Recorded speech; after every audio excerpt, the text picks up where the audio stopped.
sofrer pelo certo, esse texto que Pedro escreveu, Pedro fala sobre, lá no versículo 17, porque é melhor sofrer por fazer o bem, se for esta a vontade de Deus, do que por fazer o mal. Parece meio óbvio isso, né? A gente sofrer por algo que é certo. E hoje em dia os filmes não trazem mais isso, mas filmes que praticamente, para mim, foram muito importantes, o filme do Gladiador, o filme do Patriota, o Resgate do Soldado Ryan, o Último Samurai, né? Eram filmes que eu olhava e olhava repetidamente, e tinha um contexto bem específico de alguém que se danava, né? Alguém que era literalmente morto em várias ocasiões, mas que fazia aquilo por um bem maior. O chamado herói, né, do filme, enfim, um personagem que a gente identificava como alguém que estava sofrendo por fazer algo maior. E é interessante que os últimos filmes trazem outros tipos de herói, né? Mas enfim, é uma outra discussão. Mas o fato é que na humanidade a escolha pelo sofrer, ela sempre foi algo, infelizmente, normal. De uma certa forma, a gente escolhe até hoje, né? Quando a gente entra no nosso quarto e está muito quente, a gente pode escolher. Ou eu escolho sofrer pagando a luz do ar-condicionado, ou eu escolho sofrer com o calor do dia. Enfim, escolhas são normais, mas essas escolhas dos sofrimentos, elas cada vez mais, por causa da tecnologia, facilitam a nossa escolha para que a gente não sofra tanto assim. E é interessante, também olhando para a nossa atual cultura, sobre essa questão do sofrimento, não tem como não lembrar até de um estilo musical que nós brasileiros criamos, que é a sofrência. Marília Mendonça, né? Nossa, como é bom voltar de Caraguatatuba dando culto, com o som da Marília Mendonça a todo volume, cantando bem forte aos pulmões, aquilo dá um alívio na gente. Mas é uma música que faz você sofrer. Só que quando a gente presta atenção na letra, ao invés da emoção, é interessante, porque ela fala que ela sofre por ser amante, e ela queria, na verdade, ser a principal, e o cara não quer bem ela. Ela sofre por ter levado um chifre, e aí a gente vai para outros cantores da sofrência, e também é uma coisa que tu fica, não, mas é melhor eu não cantar isso, porque vai que atraia, né? É difícil cantar essas coisas de sofrência, mas pegou muito essas músicas, né? Fizeram muito sucesso esse tipo de música chamada sofrência, principalmente em bares ou botecos, né? Isso a gente já vê desde o Chitãozinho e Chororó, as pessoas ali, às vezes até chorando, consolando uns aos outros com aquela música sertaneja bem animada ou até mais arrastada ao fundo. Mas enfim, um outro ponto da nossa cultura que também nos faz ver o motivo pelo qual sofremos é a insanidade, é a falta de razão, é algo absurdo que é você sofrer por 11 pessoas correndo atrás de uma bola que ganham mais de 200 mil por mês. Esse é um dos sofrimentos que eu ainda vou perguntar para Deus quando chegar no céu e falar, por que, Deus? É uma coisa tão ridícula de se sofrer, mas eu escolho. Eu sabia que o Grêmio ia levar uma sacola do Palmeiras. Eu escolhi olhar o jogo. E eu sofri com aquele jogo. Porque eu já sabia que eu ia sofrer. Ou seja, tem coisas que nós sofremos que nós sabemos que vamos sofrer. E parece que algo que é mais forte que nós faz com que a gente ainda continue com esse sentimento. Algo que é mais forte que nós. Mas sofrer pelo certo, na perspectiva de Pedro, obviamente não tem nada a ver com esses exemplos que eu dei. O que Pedro está falando é justamente de sofrer aquilo que Jesus, como diz o texto, aqui a nova tradução traz como Jesus sofreu, mas o texto original é Jesus morreu. Sofrer porque Jesus morreu pelos nossos pecados. Obviamente que Jesus ressuscitou, mas Pedro está nos alertando isso. Olha, é melhor então você sofrer por Jesus, não no lugar de Jesus. Isso a gente precisa deixar bem claro. A gente não sofre no lugar de Jesus. A gente sofre porque essa mensagem que Jesus nos dá é uma mensagem que vai ser contra aquilo que nós somos. E quando algo é contrário àquilo que nós somos, vai ter sofrimento. Pode ser que seja um sofrimento pessoal, ou uma crise existencial mais pessoal. Também há relatos nesses 2000 anos de história, após Pedro dizer isso, que existe um sofrimento para aqueles que têm essa palavra de Jesus fisicamente, através das perseguições. Esse é um sofrimento que a pessoa também escolhe de uma certa forma. Porque lhe é perguntado, você crê em Jesus ou não? E a pessoa diz, creio.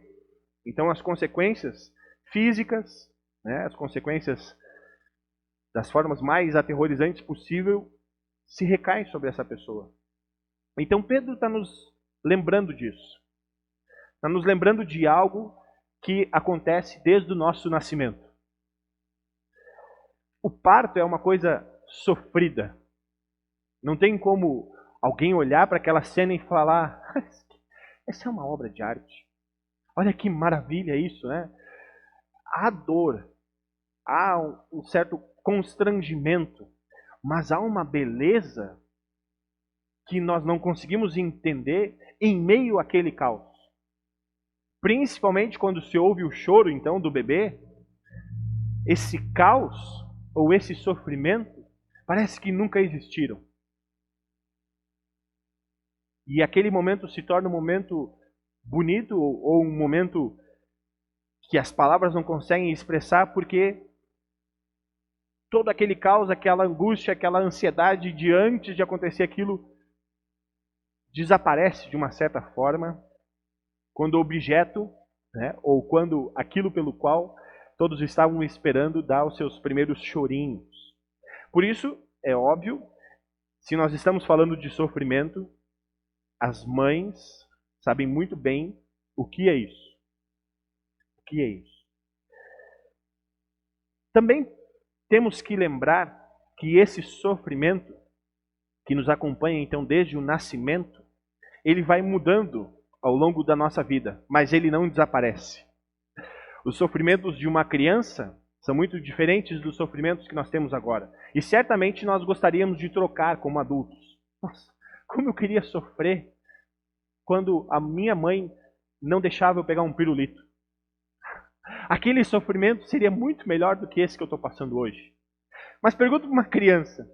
Ela diz, eu queria ser igual ao meu pai e a minha mãe, que tem autoridade. Assim eu me daria tudo o que eu quero. E não sofreria por não ter aquilo que eles não permitem que eu tenha. Enfim, cada etapa da nossa vida acontece isso. E aí vem a questão do ser humano. Nós vamos buscar mecanismos para fazer com que não soframos. E o pai e a mãe, ou a nossa família, eles são especialistas em fazer isso.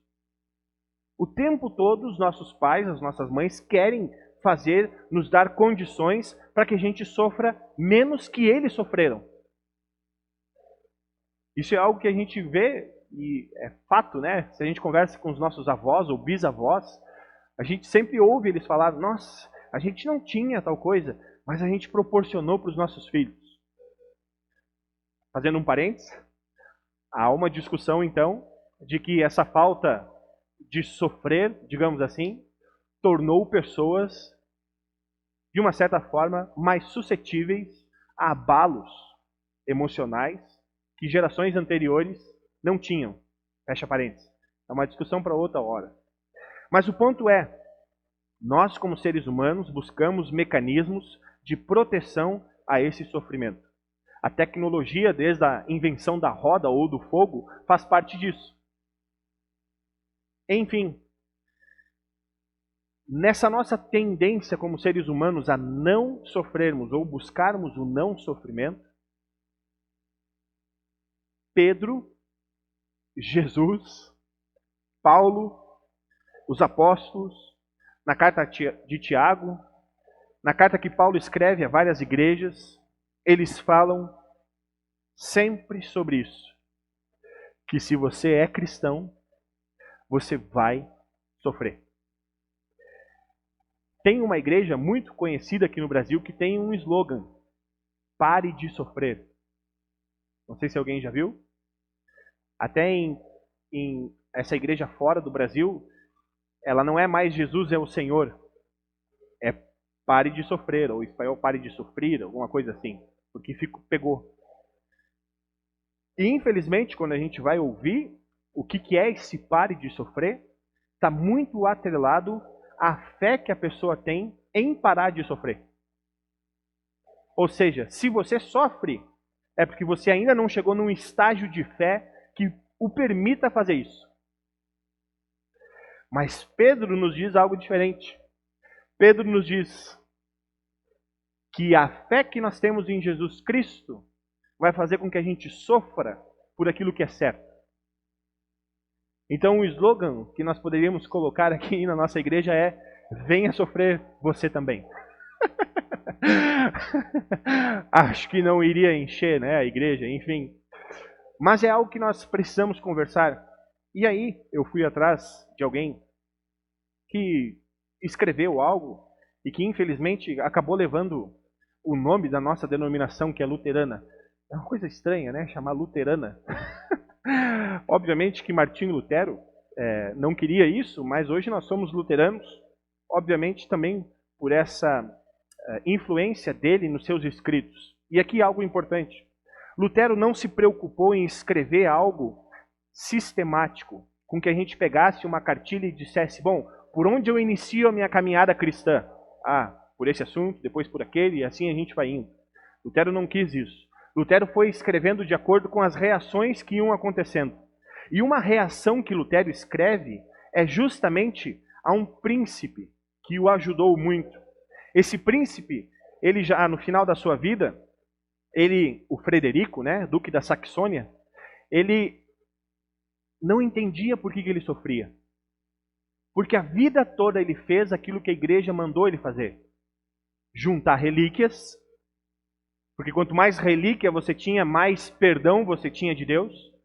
E ele era um dos caras que tinham mais relíquias, principalmente na Saxônia. Tanto é que até hoje as suas relíquias ainda estão espalhadas pelos museus. Lutero brinca que ele tinha tanto pedaço da cruz de Cristo que dava para construir a Arca de Noé. Mas enfim, ele tinha ossos do apóstolo Paulo, é verdade isso. Ele tinha tantas relíquias que faziam com que ele fosse um ser absurdamente santo. Fora todas as penitências e contribuições que ele dava como sua obra, enfim, para ter essa salvação. Mas no final da sua vida ele diz que ele não encontrava conforto nisso. Que ele não conseguia encontrar algo que o fizesse ter a certeza de que todo esse sofrimento que ele teve valeu a pena. E aí Lutero, ele faz 12 imagens sobre 12 relíquias que esse príncipe tinha. Ele tinha 12 relíquias e ele vai lá e pega uma por uma. E aí então, 14 relíquias. Lutero então fala 7 relíquias do mal e 7 relíquias do bem. Tudo isso para mostrar para esse príncipe que não adianta nós fazermos algo além se Cristo não estiver em nós. Porque não tem como fazer nada além sem Cristo. Sem Cristo, a nossa vida é uma vida normal. E o que é uma vida normal? Nascer, sofrer, morrer. Essa é uma vida normal. Mas com Cristo, nascer, sofrer e morrer, tem algo diferente. Eu não vou ler todos, obviamente, mas a primeira imagem de Lutero, ele diz o mal dentro de nós. E olha que coisa óbvia que ele diz. Os males que há dentro de nós são muito mais numerosos e maiores do que nós sentimos. E aí, resumindo esse parágrafo, nós podemos dizer algo também que é óbvio. Não sofra além do próprio sofrimento. As terapias hoje estão lotadas justamente porque a gente sofre por antecipação ou a gente sofre por exagero diante de um sofrimento. E isso às vezes não tem como a gente controlar. Às vezes é algo químico que acontece na nossa cabeça que faz com que a gente não tenha condições físicas de suportar isso. Então, para alguma pessoa que diz, não sofra, dá vontade de pegar. Você não está sabendo o que eu estou passando para dizer isso. Por mais boa intenção que essa pessoa tenha. Mas esse é um alerta que Lutero faz para dizer o seguinte: se fosse pela vontade de Deus, você teria muito mais sofrimentos. Porque essa é a sua condição normal. Então Lutero quer nos dizer o seguinte: se você tem esse sofrimento, agradeça porque não tem outros 500. E aí, nós vamos lembrar do apóstolo Paulo quando ele também agradece pelos sofrimentos que Deus permitiu que ele tivesse. E ele até agradece por sofrimentos que mesmo ele pedindo, Deus não deixou que o tirasse. Com esse pensamento de Lutero, nós podemos então ir fechando esse assunto de que tem essa certeza na vida. Você vai sofrer. Pode ser que hoje você esteja sofrendo menos que ontem, mas pode ser que amanhã você sofra mais do que hoje. Pode ter certeza de que em algum momento as coisas vão melhorar ou as coisas vão piorar. E isso não nos dá certeza de quase nada, mas tenha uma certeza de que Deus está no controle desse seu sofrimento. Porque, como diz o próprio Lutero, Deus às vezes nos leva ao inferno sem nos fazer arder. Hoje em dia é difícil falar isso, ainda mais dentro de uma igreja. Mas infelizmente, às vezes, o inferno se mostra na nossa vida, mas nós não temos ainda consequências de estar sem Deus ali naquele lugar. É isso que Lutero está tentando nos ensinar. Que o sofrimento é uma mostra daquilo que vamos ter eternamente. Então não vai ser mais algumas ocasiões ou sofrimentos específicos que virão até nós, mas sim isso eternamente. Por isso que sofrer pelo certo faz um sentido nisso que Pedro está nos falando. Porque Pedro nos diz então que para nós vivermos esse sofrimento, precisamos ver, testemunhar e viver aquilo que Cristo fez. E para fazer isso, por muitas vezes, nós vamos ter que escolher entre sofrer pelo que é certo em Jesus ou sofrer pelo que eu acho certo para mim. Essa é uma escolha difícil de se fazer, não é fácil. Ela não é fácil. É mais fácil eu sofrer por mim do que por outro. E por que eu digo isso? Porque quando Cristo nos convida a sofrer, Ele está nos convidando a suportar cargas uns dos outros. E aí então Deus nos dá a família. Eu já disse isso no culto, a família é o nosso abrigo contra a tempestade. Citando o Tommy Shelby. Tommy Shelby é dos Peaky Blinders. Quem olhou a série vai entender. Ele diz, a família é o abrigo contra a tempestade. E por vezes, a própria tempestade. Deus vai nos dar pessoas que vão fazer com que a gente sofra. E esse sofrimento causado por essas pessoas, ele é muito maior porque são pessoas que nós amamos. Mas Jesus nos convida a ir além disso. Ele diz, amem aqueles que vocês não amam. Sofram por eles. Vocês estão dispostos a fazer isso? A minha resposta clara e objetiva é não. Não estou. Seria um hipócrita se dissesse que sim, que eu estou disposto a sofrer por aqueles que me perseguem. Óbvio que não. Isso é uma mentira minha. Por isso que nós precisamos de alguém que nos auxilie a viver esse sofrimento, a saber que esse sofrimento vai ser causado pelas pessoas que nós mais amamos, e saber que por vezes nós vamos ter que sofrer por amar pessoas que nós não amamos.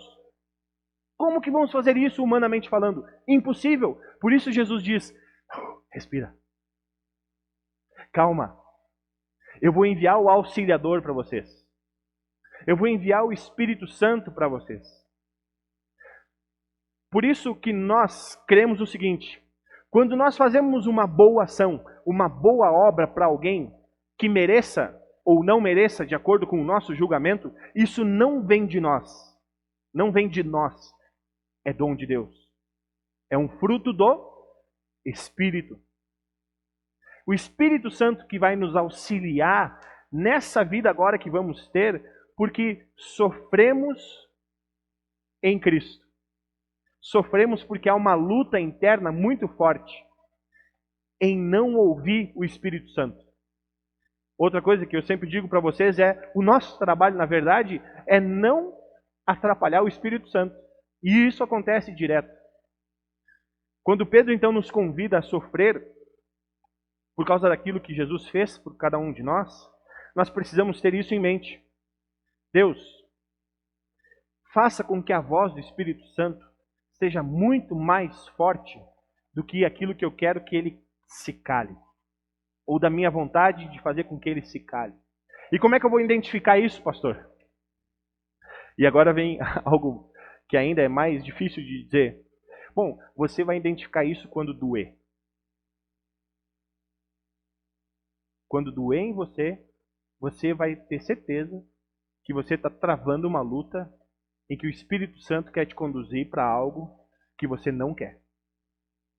Porque quando ficar tudo bem, tudo tranquilo, pode ter certeza que algo nós estamos fazendo do contrário. Por quê? Porque a fé em Jesus Cristo, ela faz com que nós tenhamos uma nova vida. E essa nova vida vai nos levar a desafios, a questões que vão ser sempre contrárias ao que nós queremos. Por isso, ser cristão, humanamente falando, não é algo bom. Não é algo bom. Seria melhor ser cristão de uma forma mais simples. Tá bom, eu creio em Cristo, mas agora deixa que eu faça o que eu quero. Deixa eu seguir aquilo que eu quero fazer. Bom, se nós crermos nisso, se nós confessamos isso, faltou nós irmos para a cruz. Falta isso. Se você quer fazer o que você quer, então vá para a cruz. Quero ver você sair livre disso. Não tem como. Por isso que nós precisamos de Jesus. Por isso que nós precisamos disso que Jesus fez por nós, para que então nós possamos, a partir disso, viver numa vida em que não vamos ser as melhores pessoas, de que não vamos ser aqueles que podem mudar o mundo, mas de que nós vamos ser aquilo que o Espírito Santo nos chamou para ser, porque Ele é que muda o mundo. É a palavra de Deus, não a nossa. Então vamos escolher sofrer por causa disso.